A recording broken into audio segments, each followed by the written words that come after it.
해남섬역 5호로. 음, 벌써 절반 가까이가 지났네요. 참 많은 일들이 있었습니다. 그죠? 탄핵도 마무리됐고,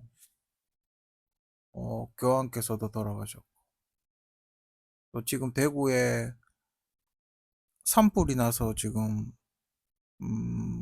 진화의 총력을 하고 있죠. 하루빨리 진화됐으면 좋겠고. 저희 집 근처에 산이 없어서, 한참 버스 타고 한참 가야 앞산이라는 데가 있기 때문에, 불이 나도, 그래도 뭐 저희 집 주변에 불이 많이 났었죠. 그 매천시장, 예전에 매천시장 그 화재 사건이 있었던데, 그 근처더군요. 그 근처에 매천시장 있다고. 이제 그런 일이 자꾸 일어나는지 모르겠네요. 혹시 그 부정선거한 사전투표를 태우기 위해서 불을 지는 건 아닐까요? 그죠? 또 그 공통적인 특징이 있죠. 고속도로 근처에 산에서 불이 난다는 공통적인 특징이 있죠. 그죠? 음. 지금 뉴스를 보면 또 5.18 타령을 하고 있어요. 그죠? 산불 나고 5.18 또 그 특징, 민주당이 선거만 하면 산불 나고 5.18 타령, 온갖 뉴스가 다 5.18과 유사한 장면들이 계속 반복적으로 나오죠. 그게 이제 그 광주분들이, 전 오히려 광주분들이, 전라도 분들이 괴로울 것 같은데, 음, 계속 좀 트라우마 정치를 하고 있잖아요. 저게 왜 저렇게 하는 거죠? 뭐 결집을 위해서 그렇게 하는 건지 모르겠는데, 일단 정치인들이 하는 짓을 보면 수준이 되게 낮고 유치하죠. 저 사람들이 노리는 게 뭘까? 참 궁금해요. 끝이 뭔지 참 궁금해요. 저 사람들이 과연 그 노리고 있는 끝이 뭔가? 솔직히 궁금해요. 뭘 하려고 저러나? 음, 음. 나라는 뭐 중국에다 다 갖다 넘기려고 그러고 있고, 저기 공해상에 독도 같은 거 하나 만들어 놓고 있는데, 아무 말도 못하고 정신같이 그러고 있고, 안심하죠, 그죠? 음, 음. 요번에는 어떻게, 요번 탄핵 때는 안 넘었나요? 소문에, 뭐 이거 확실한 건 아니지만, 제가 들은 소문에 예전에 박근혜 대통령 탄핵 때 중국하고 일본하고 독도 먹으러 오고 중국은 항공모함 끌고 왔다는 그런 소문이 있어요. 근데 뭐 확실한 건 아니라서 제가 뭐 증거도 없고 뉴스 보도도 하나도 없고, 그래서 뭐 요라고 이야기를 못하지만 소문에 그런 소문이 있어요. 음. 근데 실제로 그 소닉 붐은 느꼈죠. 제가 그 예전에 그 울진 산불 났을 때 소닉 붐 같은 게 느껴졌다고 그 얘기는 했었죠. 분명 뭔 일이 있는데 정부에서 똑바로 이야기를 안 해요. 그죠? 음. 제가 보기엔 뭔가 이상한 일들이 일어나고 있고, 이란도 뭐 미사일 추진체가 터졌다 하고 뭔가 엄청난 일들이 일어나고 있는데 정부 뉴스에서 북한처럼 틀어막고 이야기를 안 하는 것 같아요. 철저하게 언론을 통제해서 국민들한테 알리고 있지 않는 것 같아요. 그죠? 자기들 선거에 불리하니까 알리고 있지 않는 것 같고, 지금 군 조직도 개판이라면서요. 하사관들 여자들 엄청 많이 들어와서 전투력이 확 떨어진다며. 음, 유튜브에 누가 올렸던데. 뭐 어쨌든 저는 벌써 이미 몇 년 전에 경고를 했죠. 요번에 올해 그 SK 그 유심 해킹 사태 제가 다 이야기했죠. 공공 와이파이로 해킹할 수 있다고 이야기했죠. 어, 그죠? 이미 뭐 그게 해킹이요. 여러분들이 잘 몰라서 그런데 해킹은 해킹 당했는지 몰라요. 점검을 해봐야 아는 거예요. 자기가 해킹을 당하고 있는지를 모른다고, 대부분의 사람들이. 응? 대부분의 사람들이, 특히 저런 SK 같이 뭔가 들락달락 해야 되는 그런 그 통신사들 100% 해킹 당해요. 시간 문제죠. 그리고 저 연세대 양자 컴퓨터 있잖아요. 왜 통제를 안 합니까?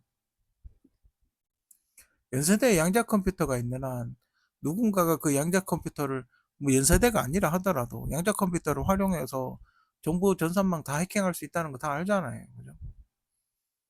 그거는 해킹에 특화된 컴퓨터라는 걸 제가 이야기했잖아요. 왜 아직도 아무런 조치를 취하고 있지도 않는지. 빨리 정부에서 뭐 돈을 주고 뭐 어떻게든 회수를 해서 정부의 어떤 감시나 통제 하에 사용하게 만들어야죠. 계속 저렇게 민간에 내버려 두면 우리나라 전산망 다 뚫릴 텐데 왜 아무런 조치를 취하고 있지 않은지. 그렇죠. 그리고 선관위에서 뭐 절대 불가능하다. 뭐 저 뒤에서 또 따로 다루겠지만 절대 불가능하다라고 이야기를 했는데 뭐 SK 유심 해킹 당한 걸로 봤을 땐 좀 뻘쭘하겠네요. 그죠? 음, 아무튼 5호로 최근에 그 맨유가 리옹과의 참 멋진 경기를 했죠. 그 감독이 지금 올림피아드 리옹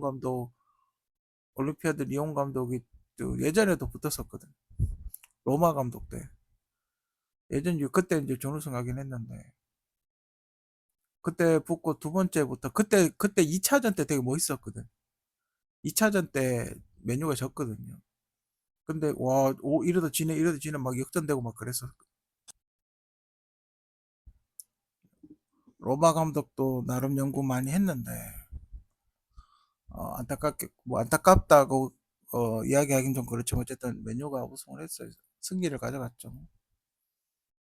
뭐 이게 챔스 4강 같으면 모르겠는데 뭐 유로파 4강이랑 솔직히 응원은 하지만 메뉴가 어쩌다가 이 지경이 됐나. 그죠? 챔스를 가야 되는데 왜 자꾸 유로파에서 들락달락 하나. 그런 게 좀 안타깝기는 합니다만은 또 선수들이 또 뭐 약간 태업을 한다 그러고 어, 왜 맨유는 맨날 태업을 할까요? 그게 이제 무리뉴 때부터 그랬던 것 같아요. 이유는 모르겠는데 위리니 때 그때 그 산체스 들어왔을 때 그때부터 팀 분위기 개판되지 않았나. 그죠? 그리고 나서 미리뉴 뭐 어찌 보면 고향 후배죠.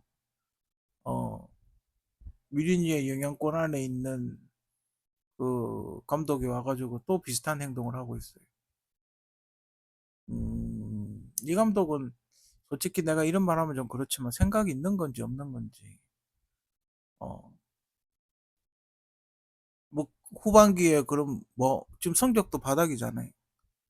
그 공격수 가뜩이나 공격골을 못 넣었는데 공격수 다 내보내고 그럼 영입을 해야죠. 임대를 하든지 영입을 하든지.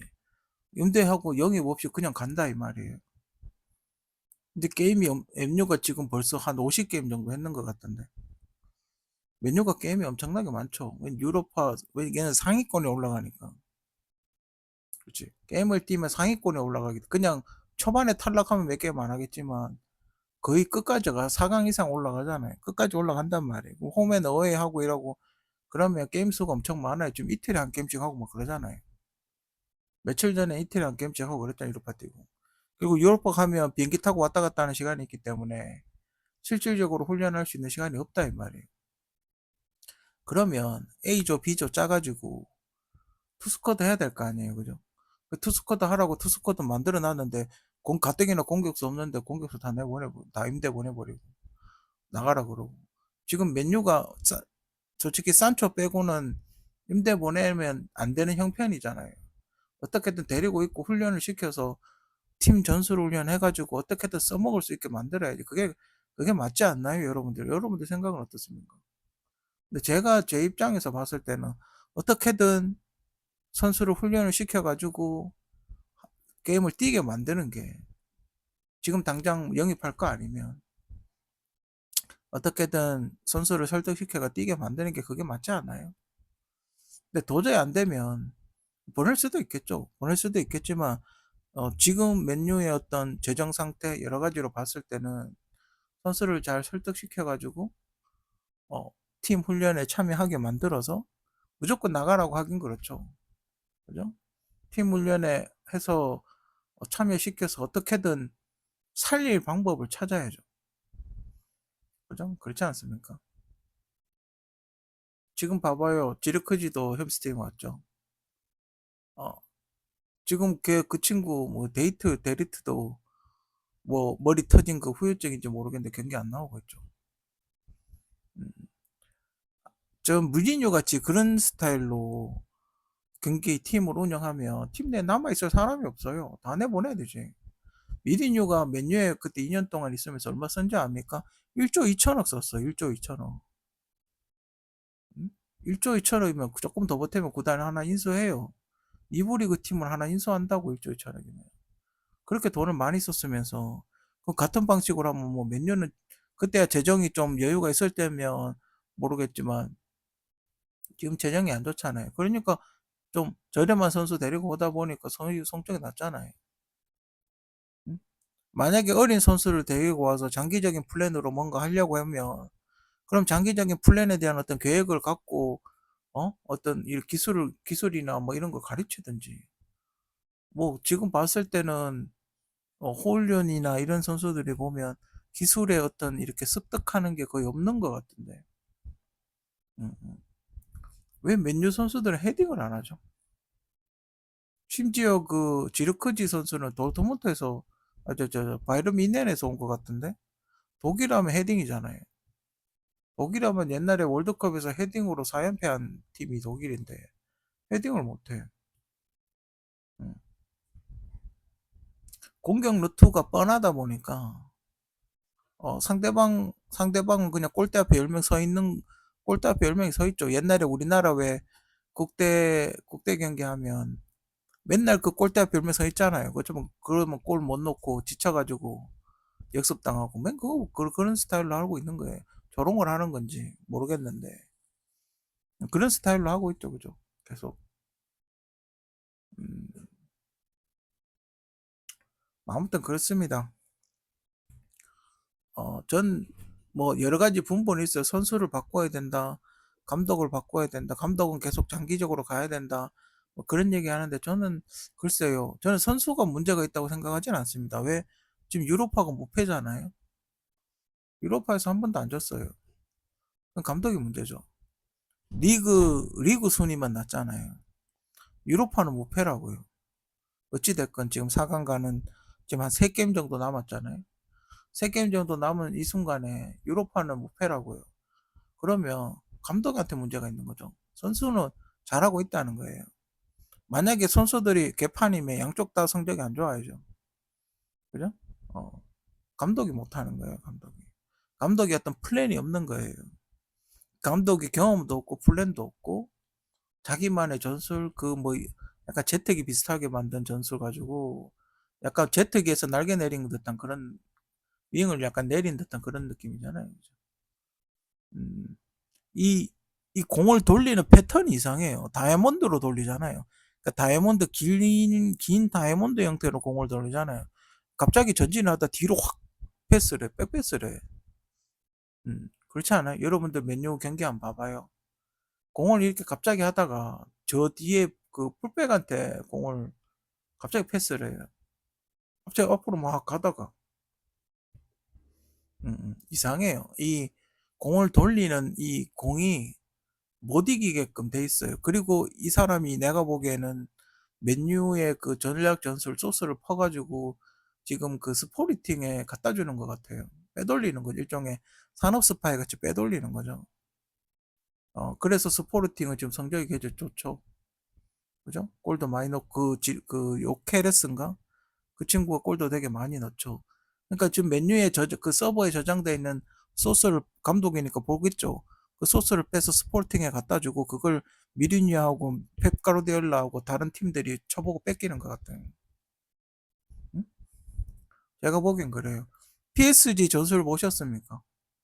여러분들 요즘 챔스 되게 활발하게 하고 있잖아요. PSG 쓰고 있는 전술 봤어요? 그거 엔드게임이랑 타노스라는 최근에 제가 만든 전술이 있는데 맨 그 엔드게임하고 비슷해. 약간 수정한 건데 하고 있는 게 저 엔드게임이잖아요. 똑같죠, 그죠?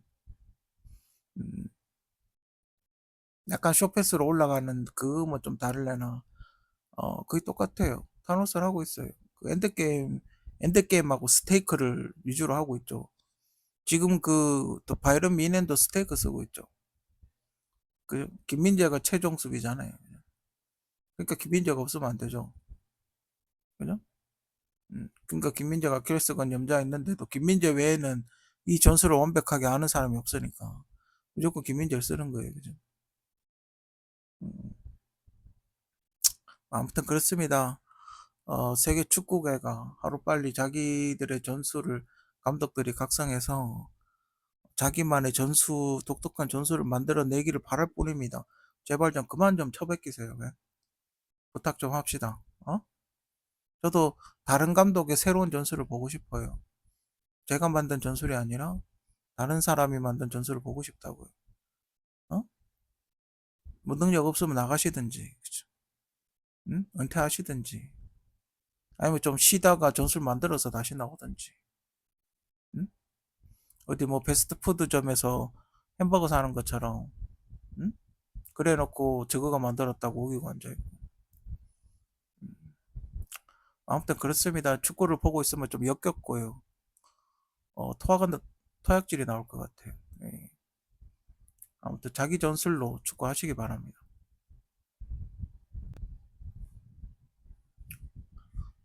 단백뇨에 대한 생각? 11일 날 아버지하고 또 병원을 정기검진을 받으러 갔는데, 야, 이거 당뇨가 참 골치 아프네요. 그죠? 계속 가야 되니까. 근데 다행히 이제 좀 좋아졌어요. 좋아지고, 그냥 외관상으로 봐도 좋아지고, 음, 뭐, 잘 걸어 다니기도 하고. 그죠? 뭐, 하여튼 제가 보기에 많이 좋아졌습니다. 그죠? 예전에 비해서. 근데 뭐 컨디션이 안 좋을 때도 있으니까요. 그거는 당뇨하고 상관없이 그냥 컨디션이 안 좋아서 뭐 그럴 수 있으니까 그죠. 음. 그래서 생각을 해봤어요. 당뇨라는 병이 왜 생길까? 당뇨라는 병이 왜 생길까에 대해서 생각을 해봤어요. 지금 여기 이렇게 그 소고기 이렇게 사진을 제가 해놨는데 여기 보면 이렇게 기름층이 있죠. 그죠? 이렇게 지방층. 요거 이제 툭불 정도 되겠죠. 마블링이 참 이쁘게 이렇게 돼 있고 이거는 기름이 이렇게 덩어리가 져 있어요. 그죠? 어, 이 기름이 요게 만약에 어떠한 현상에 의해서 요 녹색 원 부분에 요 기름이 녹아버리면 어떻게 될까요? 이 근육과 근육 사이가 갭이 뜨겠죠.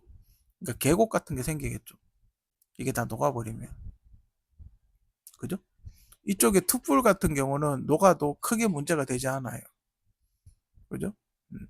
근데 여기 이렇게 지방이 크게 이렇게 있는 이러신 분은 여기가 녹아버리면 갭이 상당하겠죠. 저희 아버지를 제가 오랫동안 1년 넘게 관찰한 결과는 자, 어떠한 현상, 여러 가지 원인이 있겠죠.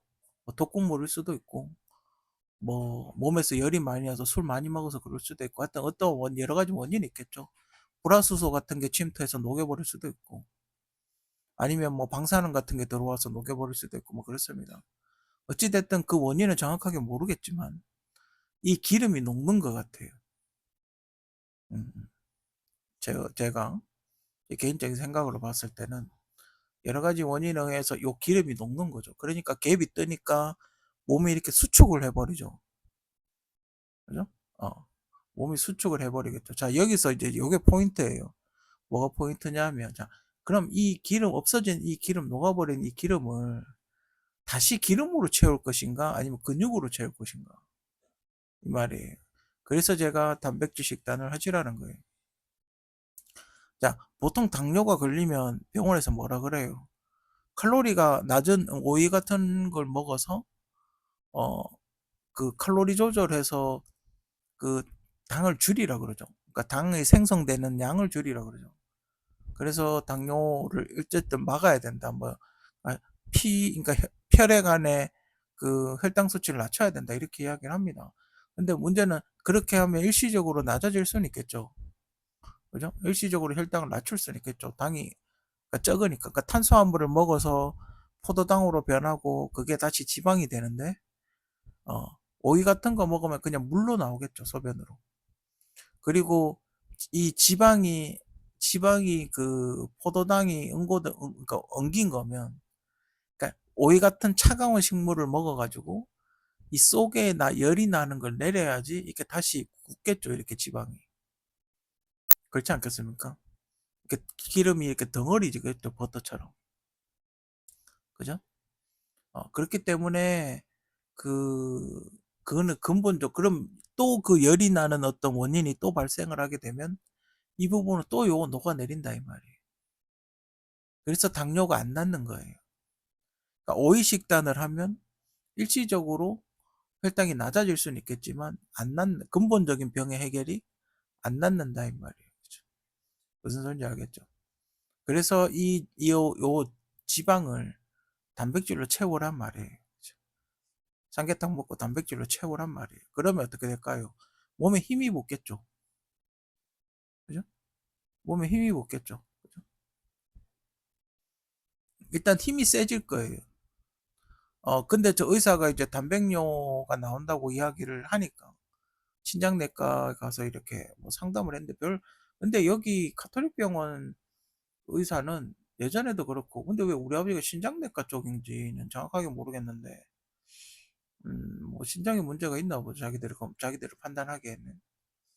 신장 쪽에는 좀 큰 문제가 없고, 그냥 단백뇨가 조금 나온대요. 뭐 심하질 않나 봐요. 그래서 그 전에 한 일주일 동안 삼계탕을 먹었었거든요. 삼계탕을 사면, 그 옥션 같은 데서 사면, 이렇게 한 개씩 안 사요. 한 네 개를 한꺼번에 사거든. 그러면 거의 한 일주일에서 2주일 정도 계속 삼계탕만 먹을 때도 있어요. 음, 그래서 아마 계속 일주일 내내 삼계탕만 먹고 피 검사, 소변 검사하니까 이제 단백뇨가 나오는 게 아닌가. 이게 이제 일종의 근손실이죠, 근손실. 이 단백뇨가 나온다는 게 이제 근손실인 거죠. 이 단백질이 이제 근육이 손실이 되는 거죠. 소변으로 나오니까. 그래서 김종국 씨 같이 그렇게 헬스 하시는 분들은 어떻게 해요? 운동을 해서 근육을 찢어버리죠. 음, 운동을 해서 펌핑을 해가 근육을 찢죠. 그러면 그리고 단백질을 먹으면 그 찢어진 데 연고 바르듯이 새살이 나듯이 연고 바르듯이 거기에 단백질이 이렇게 들러붙게 되는 거예요. 그죠? 음. 근데 뭐 그렇습니다. 그게 이제 기본 원리인 것 같아요.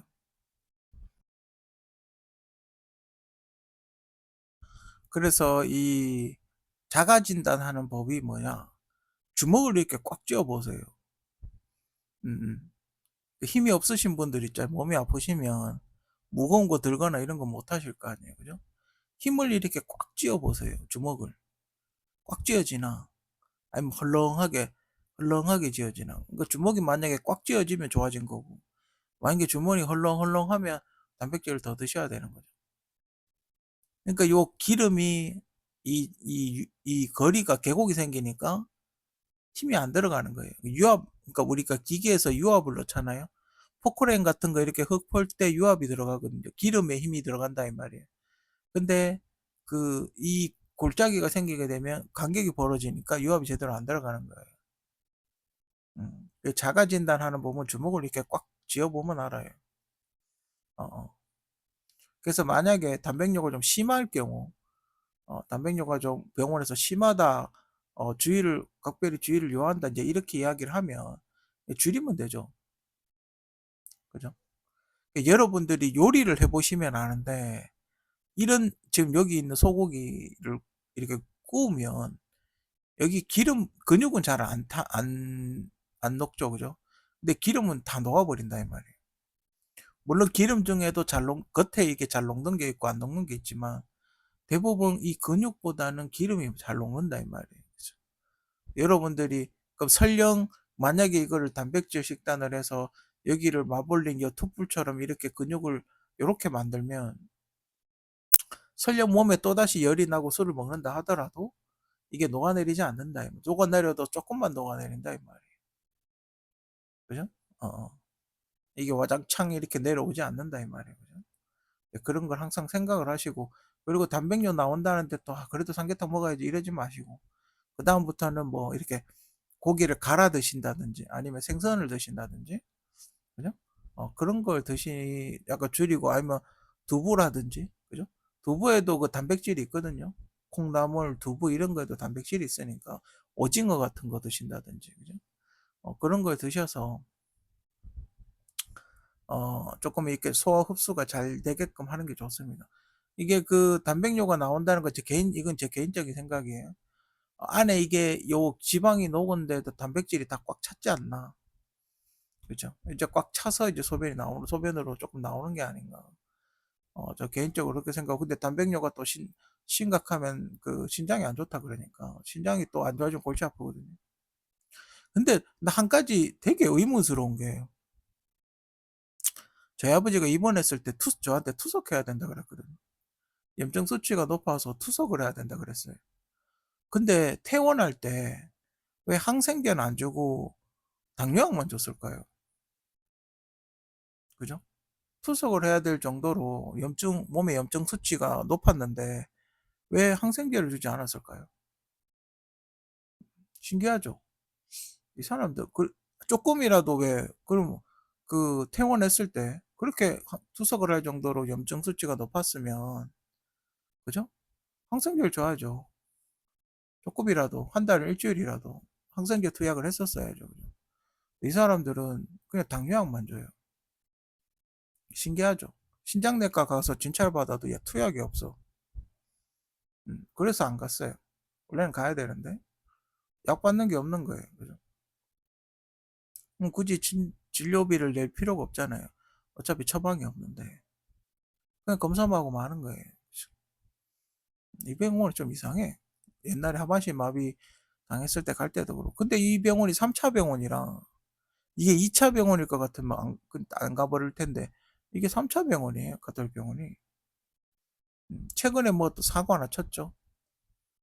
근데 그 가톨릭 병원에 그게 없었는데, 산부인과가 없었는데, 거기 그 홈페이지에 있는 10층 거기는 입원실이거든요, 원래.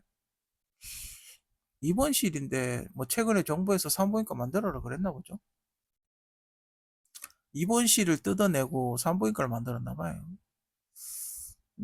뭐 최근에 뉴스에 크게 나왔더군요. 애 뭐 던져버리고 싶다. 낙상 마렵다. 뭐 그렇게 적었다고. 심지어 카톨릭 병원인데, 그죠? 다른 일반 병원도 아니고 심지어 카톨릭 종교 쪽에서 하는 그런 병원이잖아요. 좀 그렇게 좋아 보이진 않아요, 그죠? 음, 음. 방금 이야기한 그 낙상 마렵다. 황당한 뉴스로 한번 해봤어요. 근데 제가 이상해서, 제가 그 가톨릭 병원에 아버지하고 계속 진료를 받으러 다녔었고, 또 홈페이지를 보니까, 근데 자세히 보니까 밑에 요 산부인과가 있긴 있네요. 그 구글에 검색을 해보니까 산부인과가 있네요. 거기 입원실 10층은 입원실인데 거기에 산부인과가 있다고 있긴 있네요. 그죠? 또 이게 혹시 가짜 뉴스가 아닌가 그랬었는데, 가톨릭 병원 그 홈페이지에도 가니까 그 사과문이 있더군요. 음, 참 그렇습니다. 그죠? 특히 애기잖아요. 그죠? 음, 뭐 병원 자체도 없는 병원이, 그 소아외과 이런 데는 병원 자체도 없는 데가 많이 있으니까. 가톨릭 병원은, 한국의 가톨릭 병원은 그게 많이 있어요. 그 정부에서 지원을 많이 해줘요. 뭐 연구하라 이러면서 정부에서 지원을 엄청 많이 해줍니다. 그 가톨릭 병원은, 제가 알기로는 또 3차 병원이기 때문에, 지역에 우리 동산병원이 3차 병원인가? 경북대학교하고 가톨릭 병원이 3차고 동산병원이 2차였는데 코로나 때 3차로 올라갔나 그랬을 거야 아마. 음, 아무튼 또 진료를 받으러 다니는 대학병원에서 이런 일이 또 있으니까, 그죠? 안 좋죠. 뭐 그렇게 좋을 건 없죠. 어, 아무튼 뭐 이런 일이 안 생겼으면 해요, 그죠? 그 환자도 절반으로 줄었더군요. 제가 그 뭐지? 그 수납하는 데 가면 번호표를 뽑거든요. 제가 진료를 받고 이제 대충 그 수납을 하러 가면 보통 한 대기 그 수납 번호가 6,000번대에서 7,000번대가 보통 일반적이에요. 근데 어, 이 뉴스 나오고 나서 요번에 이제 11일 나가서 수납하는데 3,000번대로 또 한 절반 정도 줄었더군요. 음. 보면 환자도 이제 코로나 이후에는 환자도 별로 없더라고요. 요즘 병원들이 그 코로나 이후로 환자 없어 가지고 좀 많이 힘드신 것 같던데. 음. 아무튼 그렇습니다. 이런 일은 안 일어났으면 하고, 또 가톨릭 병원이잖아요. 그죠? 가톨릭 병원에서 이런 일이 있다는 것 자체가 이렇게 좋아 보이진 않아요. 아까도 이야기했지만. 그죠? 황당한 뉴스 두 번째. 음, 어떤 분이 99개월 내고 국민연금을 1억을 넘게 받아갔다고 그렇게 이야기를 하더군요. 어, 그래서 신기해서, 어, 뭐 여러분들이 이제 국민연금 그 우편물 같은 거 날라오신 분들은 아시겠지만 99개월이면 안 줍니다. 그죠? 제가 알기론 그래요. 저희 아버지 때도 이거 저 보니까 저희 아버지 나이하고 비슷하신 분 같은데 99개월 내면 안 줘요. 일시불로 받아가라 그죠? 240번을 최소한 20년은 납부해야 이렇게 활부를 받을 수가 있어요. 이 99번 내면 뭐라 그러냐 하면 저의 경험으로 봤을 때 저희 아버지도 우편물이 날라왔으니까 그죠? 99번 내면 뭐라 그러냐 하면 어 나머지 부분을 그러니까 141번을 더 내라 그래요. 141번을 일시불로 납부를 해야 이 분납해서 받을 수 있다고 그렇게 이야기해요. 안 그러면 일시불밖에 안 줘요. 근데 이 사람은 99번 내고 1억을 넘게 받아. 이거는 그냥 일시불이죠. 이거는 연금관리공단 이사장이 100% 잘못한 거고요. 횡령이죠, 횡령. 연금을 횡령한 거죠. 이분은 그냥 일시불밖에 못 받아요. 99번밖에 안 냈으면. 음? 그래서 그 국민연금 그래서 검색을 해봤어요. 궁금해서. 요즘 관리를 어떻게 하고 있나? 국민연금? 관리를 어떻게 하고 있나 궁금해서 봤더니 신기한 걸 발견했어요.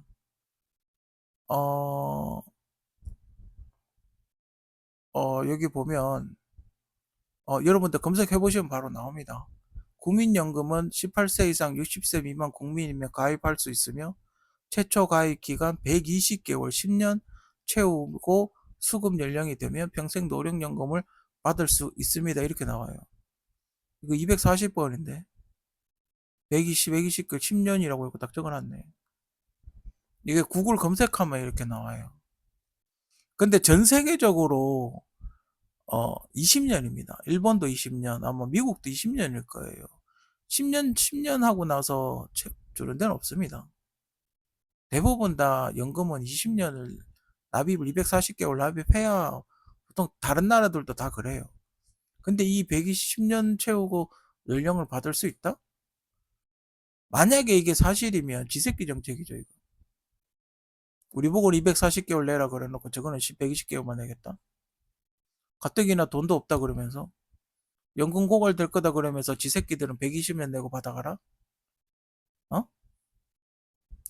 아까 99번 받으신 분은 120개월 여기 기준도 안 먹히죠? 만약에 이게 진짜로 그 이렇게 개정이 됐으면 그분은 99, 99개월이면 그죠? 21번 더 내야 되죠. 일시불로. 그 기준에도 안 맞죠. 그죠? 120개월 이 기준에도 안 맞아요. 그죠? 음. 그리고 지금 국민연금 기금이 1212조 원, 1213, 3조 원 가까이 보유하고 있고, 앞으로, 2041년에 1778조 원까지 증가될 거라고, 어, 예상이 된다. 이렇게 나와 있어요. 그래서 계산을 해봤어요. 이거 뭐 확실한 건지 모르겠는데, 수학 잘 하시는 분들 한번 계산을 해보세요. 1212.9조 원이에요. 그죠? 이자 4%, 이자 원래는 8%죠. 원래 국민연금이 수익률을 최초로 설계했을 때 이자 수익이 8%로 했어요. 그래서 지금 이 4% 이자는 그 미국 연방준비은행 이자 있죠. 왜냐면 그게 이자가 제일 낮은 이자거든요. 원래 그 연방준비은행 이자가 제일 낮은 이자예요. 그게 이자의 기준이 되니까. 그래서 연방준비은행이 받는 이자 4%로 계산을 했어요. 그래서 대략 연리 4%로 계산했을 때 대상 1년에 52조 원이 되고 692만 명 2만 명이 1인당 1년에 약 750만 원 받을 수 있고 한 달 평균 약 60만 원을 받을 수 있어요. 근데 지금 고액 국민연금 가입하신 분도 있겠지만 직장 아니면 대부분 60만 원 못 받을 거예요. 제가 알기로는. 그죠? 그냥 뭐 대충 제일 싼 거 가입하신 분들이 제일 많을 거예요. 그죠? 한 달 평균 약 60만 원, 평균적으로 60만 원 못 받을걸요. 뭐 고액으로 받으신 분들 있지만 극소수일 가능성이 매우 높거든요. 그러면 1인당 약 750만 1년에 이자만 원금은 그대로 있고 이자만 이거로 해가지고 평균 60만 원 받을 수 있다는 거예요. 원금 손실 없이 이자만으로 운영이 가능하다 이 말이 4%. 만약에 인원수가 2배로 난다 하더라도 제가 이자를 8%에서 4%로 계산을 했기 때문에 2배가 되겠죠. 그러면 104조 원을 8%로 만약에 수익률을 계산을 한다고 했을 때 104조 원이에요. 그죠? 그러면 이 액수도 한 달 평균 120만 원 받을 수 있겠죠. 8%면. 그러면 국민연금 제일 세게 받는 사람하고 마찬가지예요. 국민연금 600 가입자 692만 명 지금 연금 받으시는 분들 전부 120, 한 달에 120만 원 받을 수 있다는 거예요. 제일 국민연금 제일 센 걸로 받을 수 있다는 거예요. 응? 근데 왜 더 내고 덜 받으라고 하느냐 이 말이에요. 제가 하고 싶은 얘기는 어차피 안 내면 안 준다 이 말이에요. 이게 왜 가능하냐면 어차피 안 내면 안 주거든요. 그렇잖아요. 만약에 이게 정책이 가난한 사람들은 안 내도 준다 이렇게 되면 아 그래 고갈될 수도 있고 아 그러면 이제 수익이 확 떨어질 수도 있고 그렇게 생각이 들잖아요. 그러니까 형편이 어려워서 저소득층 안 내서 못 내거나 일시불로 받았거나 그러신 분들까지 다 준다 이러면 이해가죠. 그러면 이해가요. 그럼 줄어들 수도 있겠죠. 빠른 속도로. 근데 안 내면 안 주고 돈이 이자만 해도 다 줄 수 있는 이 정도의 돈이 있는데 왜 더 내고 덜 받아라는 거냐 이 말이에요. 어? 웃기잖아요. 돈이 남아더라. 이자 8%만 받아도 국민연금 최고 액수를 받을 수 있어요. 692만 명이. 근데 왜 더 내고 덜 받으라는 거예요? 더 줘야죠. 오히려. 어? 어떤 놈이 다 헤쳐먹고 있는 거예요, 도대체.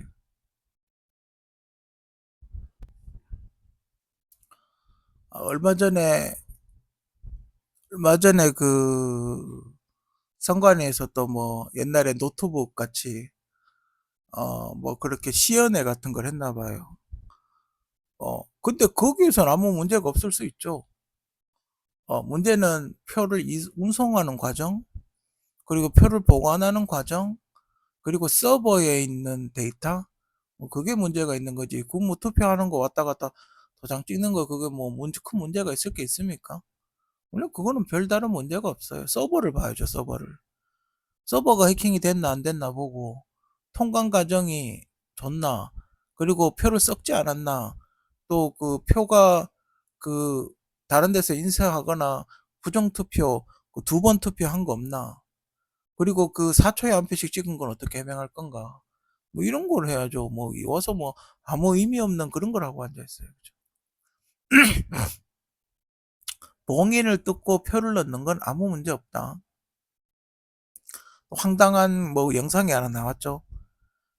이렇게 표 넣는 거기를 스티커로 봉인을 해놨는데 표가 뭐 남았나 잘못됐나 그걸 뜯어가지고 다 이미 완료된 선거통인데 그걸 입구를 열고 집어넣고 닫아버린다 그러죠. 자기들끼리. 그 CCTV 찍혔죠. 그죠? 제가 궁금한 건 있어요. 사전투표 분류는 어떻게 합니까? 제가 TV에서 봤던 거는 그냥 니퍼로 그 밴딩건 따가지고 엎어버리던데. 그죠? 뚜껑을 열어서 자기들끼리 개표를 한번 해버리죠. 사전투표. 그죠? 그건 어떻게 생각합니까? 당신들끼리 개표를 한번 해버리잖아. 사전투표는. 이렇게 라이트에 비춰보면 알죠. 1번이 대충 보면 알 수 있죠. 그건 어떻게 생각하냐고. 그리고 최근에 또 민주당이 사전투표에서 이길 확률은 1경분의 1이다. 그러니까 탄핵 때부터 지금까지 모든 사전투표를 다 민주당에서 이겼어요. 그건 확률은 1경분의 1이다. 거기에 플러스 선거 때마다 대형 산불이 일어날 확률은 10경분의 1, 뭐 그 정도 된다고 하죠. 사실상 불가능하다는 얘기예요. 그죠? 봉인지가 몇 장인지 개수 파악이 됩니까? 선관위 답변 그건 잘 모르겠다. 봉인지에 남발을 찍어야죠. 번호를. 그게 무슨 황당한 대답입니까? 봉인지가 중요한데 그럼 봉인지를 선거 투표 용지처럼 수십 개를 찍어서 이 사람 10장 저 사람 10장 갖고 있을 수 있다 이 말입니까? 봉인지를 한 사람이 관리를 해야죠. 책임자, 책임이 있는 사람 한 사람이 관리를 해서 확인하에 봉인지를 뜯었으면, 만약에 봉인지를 뜯었으면 그 사람이 확인하에, 봉인지 갖고 있는 사람이 확인하에 그 사람만 붙이고 떼고를 해야지 몇 장인지 모른다는 그런 무책임한 말이 어디 있습니까? 어? 이 사람들이 예전에 우리가 유튜버들이 엄청나게 그 부정선거 의혹에 대해서 이야기를 했지 않습니까? 그때도 노트북 갖고 와가지고 믿으세요. 응? 부정선거는 없다 믿어라. 뭐 그렇게만 계속 그 되풀이 그런 말만 되풀이하고 있는데, 지금 해킹을 그때 나도 여기 유튜브 보니까 영상을 올려놨더라고요. 인터넷은 해킹할 수 없습니다. 뭐 이러는 거예요. 그럼 내부자고 공모를 했다는 겁니까? 그럼 내부자고 공모가 있는지 조사를 해봐야 될 거 아닙니까? 어? 선관위 내부자가 공모가 있는지 조사를 해봐야, 통화내역 조회 같은 걸 해봐야 될 거 아니에요. 말만 그렇게 하지 말고. 어? 통화내역 조회 같은 거 조사라도 해봐야죠. 전부 다. 왜 선관위는 법으로 감사를 못하는 게 그게 말이 됩니까? 선관위 이거 더 투명해야죠. 계속 감사할 수 있게 해야지. 수시로 감사할 수 있게 해야지. 왜 선관위를 감사를 못하게 해요? 그게 말이 됩니까? 그 선관위가 왜 독립기관이야? 대통령 직속기관이라든지 계속해서 관리를 받아야 되죠. 왜 선관위가 독립기관이야? 응? 문제가 있으면 계속해서 개선을 해 나가야 되죠. 왜 선관위가 언터처블이 돼야 되냐 이 말이에요. 무슨 말 같지도 않은 소리를 계속 하고 있어. 지금 선관위 비리가 어마어마하다는 건 지금 뉴스를 통해서 엄청나게 보도를 많이 하고 있답니다. 완전 노란자 그거라고. 지금 보니까 그 국회의원이나 대통령을 약간 협박하는 듯한 그런 게 보이는데, 우리 건들면 니 깐다 뭐 이런 느낌? 음. 우리 선관위 건들면 부정투표로 까발릴 거다. 너네 니 낙선시킬 거다. 뭐 이런 느낌? 지금 약간 협박하는 그런 느낌이 없지 않아 보입니다. 그죠? 제가 예전에도 이야기했지만 그, 그 편의점 아저씨라는 분 아들이 두드러 맞고 옥상에서 던져졌다 그러잖아요. 온몸에 피투성이가 떡이 되도록 쳐맞고 옥상에서 던져서 죽였대요. 뭐. 그런 일들이 비일비재하게 일어나는데 선관위는 철저하게 관리 감독을 해야죠. 그죠? 그리고 지금같이 이렇게 부정선거 의혹이 많은데 그런 무책임한 단어로 그냥 덮어버리려고 한다? 음, 4.19가 왜 일어났어요? 이런 부정선거 때문에 일어난 거 아니에요. 그죠? 헌법에도 있지 않습니까? 4.19 정신을 살린다는 헌법 전문에도 헌법에도 있어요. 어? 헌법에도 4.19 정신을 우리나라 그 우리나라의 어떤 뼈대 정신으로 삼는다고, 4.19 헌법 전문에도 4.19 정신이, 4.19가 왜 일어났어요? 그죠? 음? 음, 아무튼 좀 안타깝고, 어떤 법조계가 생각보다 많이 썩을 대로 썩었다. 썩을 대로 썩었다. 뭐 이런 생각이 들고, 제가 계속 의혹을 제기했지 않습니까? 로스쿨 나와가지고 어떻게 판검사 되나. 자기들끼리 다 해먹는 거예요. 그죠? 자기들끼리 다 해먹는 거예요. 음, 뭔가 자정작용도 없고, 개판이에요. 음? 그 쓰레기통 같은 거 구하기, 며칠 전에, 얼마 전에 그 보궐선거 있었지 않습니까? 얼마 전에 보궐선거에서 뭐라 그러냐면, 거기 투표함에 뭐가 이렇게 묻어 있었어요. 그 왜 봉인지를 뜯으면 뭐 그 새까맣게 이렇게 묻게 되는 특수 봉인지라서 그게 묻어 있었는데 이걸 왜 그럼 이거 봉인지 뜯은 것 같아. 이걸 왜 썼냐 이러니까 투표함이 없어서 이걸 썼대. 그게 말입니까? 어? 그걸 지금 말이라고 합니까? 보궐선거인데 투표함이 없다니. 무슨 말 같지도 않은 소리를 하고 앉아있어요. 어? 보궐선거인데 투표함이 모자라서 그렇게 했다니. 재활용을 했다니. 뭔 개소리야. 보궐선거인데. 어? 없으면 적어서 빌려오면 되지.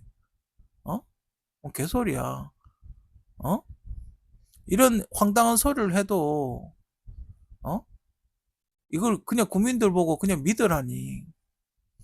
응? 뭐 약 올리는 겁니까, 지금? 너네가 어쩔 건데, 우리가 이래 해도 너네가 어쩔 건데, 뭐 이렇게 이야기하는 거예요. 썩을 대로 썩어가지고. 그러니까 지금 지금 유엔이 공고하는 투자주의 국가죠. 나라가 너무 썩었으니까 투자할 때 조심해라고. 어? 근데 이재명 의원이 대통령 당선돼 봐요. 어떻게 되겠어요, 이게?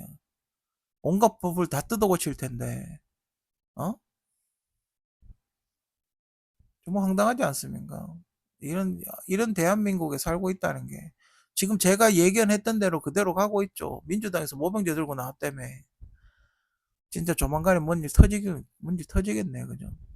나라 팔아먹는 이완용 새끼가 대통령 되면 볼만하겠네, 그죠? 나는 뉴스에서 계속 그 또 올팔 타령을 하는 거예요. 뭐 전쟁 나고 막 울부짖고 막 미얀마 지진 났다 그러고 막 군부 독재거든 계속 그런 얘기를 하는 거예요. 아, 얘들은 뉴스 할 게 그렇게 없나? 어, 뉴스 할 게 그렇게 없나? 그리고 또 산불이 났대. 또 산불이 났지. 아, 큰일이네. 이랬더만 그 보궐선거 했다면서요. 어떻게 그렇게 보궐선거는 원래 그 지역에서만 하기 때문에 전국적으로 모를 수 있어요. 그죠? 그렇지 않습니까? 보궐선거 하는 지역만 알기 때문에 다른 지역은 잘 몰라요. 그죠? 그래서 이상하다, 이상하다 이랬는데 보궐선거였더만. 언론은, 너넨 참, 그러니까 좀 그래요. 그죠? 자기들 스스로도 이미 언론은 어떤 특정 세력이 다 장악하고 있는 것 같아. 그러니까 요즘 유튜브 보잖아요. 그래서 요즘 뉴스 안 보잖아. 유튜브 뭐지? 그죠? 사람들이 유튜브를 더 믿지. 설령 그게 가짜뉴스를 하더라도 유튜브를 더 신뢰한다. 이미 MBC, KBS, SBS 정편은 특정 세력이 이미 다 장악을 하고 자기들 마음대로, 자기들 유리한 대로 여론 형성을 한다고 봐야 돼요. 그죠? 그래서 선거를 더 신뢰하기 힘들다, 이 말이에요. 왜 이 사람들이 짜고 그렇게 발표해버리면 그만이니까. 그래서 선거를 더 신뢰하기 힘들다, 이 말이에요. 저거 입맛에 맞고 저거 이익에 맞는 사람만 그냥 당선돼버리는. 만약에 A당은 저거 원하는 거 해주고 B당을 안 해주면 그냥 B당 막 씹어대면서 A당 쓰레기다 뭐 이러고 앉아. 그렇게 조작이 가능하다 이 말이에요. 아무튼 언론들 스스로도 좀 뭔가 좀 안타깝죠, 그죠? 그래도 명색이 한 나라의 언론인이라면 한 나라의 지식인이고 그래도 그 지적 수준이 굉장히 높은 사람으로 분류가 되는데 그런 사람들이 저런 행동을 하면 이 나라가 어떻게 되겠습니까, 그죠? 아무튼 대한민국을 좀 안타깝게 바라보는 사람 입장에서 나라가 점점 쓰레기가 돼가는 게 너무 안타까울 뿐이에요. 세계 14억 가톨릭 신자를 이끌어온 프란치스코 교황이 선종했습니다.